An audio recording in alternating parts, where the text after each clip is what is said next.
Hello everybody, it's really been a while since the last one, huh? So today we're going to be taking a look at everything new that's been happening in GPO and also what my plans are for the next update. So first of all, obviously the South Africa update released.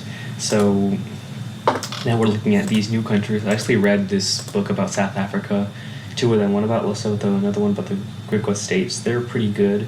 If you want to know what, you can ask me in the comments. So I've tried to model them. I didn't give them too much content, honestly, because I couldn't really think of much to do.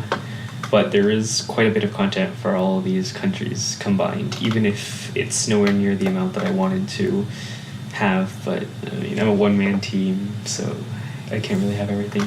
Of course, another major thing that I've done is that I've managed to update everything to 1.13. 1.13 was it? Yeah, I think. Obviously, there are some issues, such as this Navy. The Navy's being messed up, and these are probably things that I'm going to have to address, but those are pretty quick fixes. So one of the major points that people have brought up before as criticism is that the collapse of Britannia is it's pretty bad. It's poorly modeled. Before it was stupid. I gave it this war destabilization bar, but it's just not a very good simulation. Like, it feels too gamey, like too external, if you know what I mean. So I've changed it to this new financial system, which much better represents collapse organically, in my opinion. So let's take a look at what it is. So first of all, the new system, they finally let us add custom parts to journal entries. So as you can see, I've got these this interface, this handy little interface that tells us about our country. So if we just run up the, let the game run for a bit. Okay. So we'll let the game run for a bit. So now we have this thing called stock. So essentially there's this shell company, right? The Greater Britannian Corporation or whatever, I'll give it a name later. And they issue stock for this company that's worth money. So it's kind of like issuing bonds, but instead of bonds, it's like stocks. So this stock, at the start of the game, it's worth £10,000 per unit. And the government's issued a lot of stock to absorb debt as stock because you don't have to pay interest on stocks. And then, of course, as time passes, your pops will buy stock. You can buy stock if you want. Like, see, I'm buying it right now. I'm increasing the amount of debt absorbed.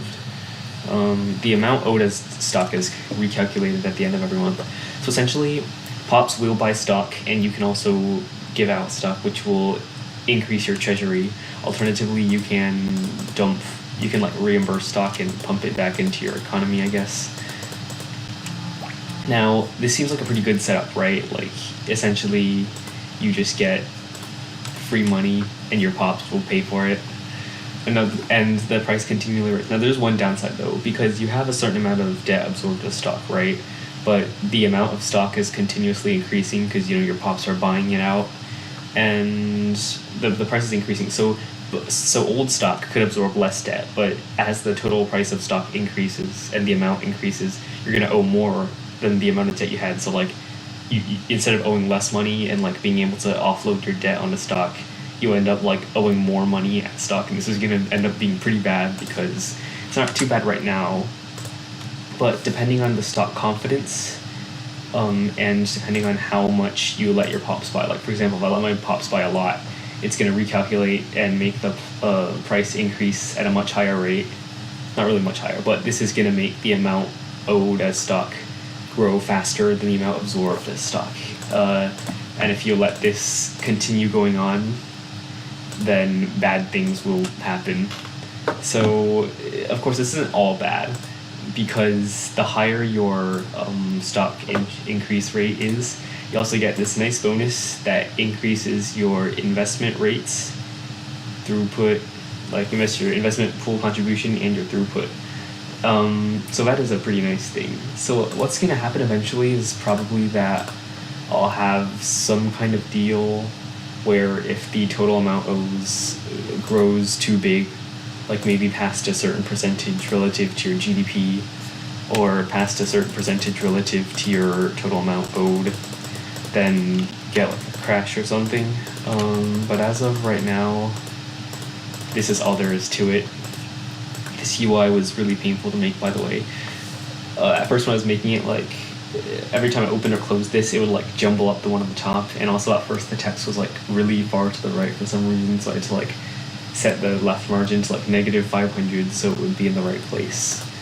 But that is done right now. And also I've changed Italy to belong to Britain at GameStart. I'll probably have to fix that part later, because previously Germany along with Italy was much too strong. So this gives Britannia like more of a chance. And of course, maybe I'll even add some more content for breaking up Germany later, because right now Germany is completely ridiculous after Britannia collapses. So in terms of other content, you might have noticed that the the North African countries showed up a lot earlier, and that's because I've added a load of radicals to every subject of Britannia at GameStart to represent these people's anger at being colonized, which may cause some content to fire earlier. I've adjusted some of it to make sure that it just doesn't instantly cause them to start fighting, but that kind of stuff, like, it's inevitable. I might have to do some more tweaks, especially if we're over here.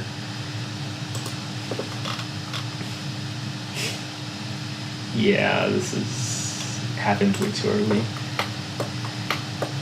So I'm pretty excited to show the Britannians this financial system stuff, because I think it's going to be absolutely amazing when it comes out. Every country in the Britannian bloc is involved, so starting from the next update, it's probably definitely going to be like a lot less gamey, like not just all your subjects just, oh, they suddenly leave you because you let this progress bar tick too far. Instead, you're going to get like, you know, massive financial repercussions because of this chicanery, and you're gonna have to deal with the consequences of it.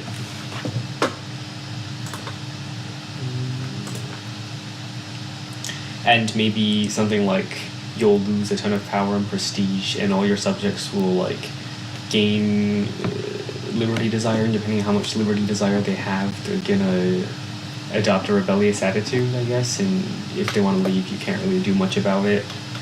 So those are just some of the thoughts I have.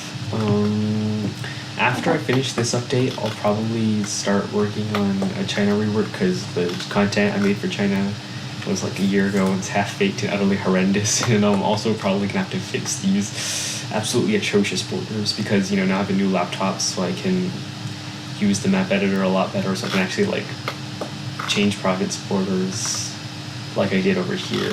Even though it does take a while, I think it'd be worth the nice looking borders, because oh my god, this is disgusting. That's all I have for you today. Thanks, and see you in the next one, whenever that may be.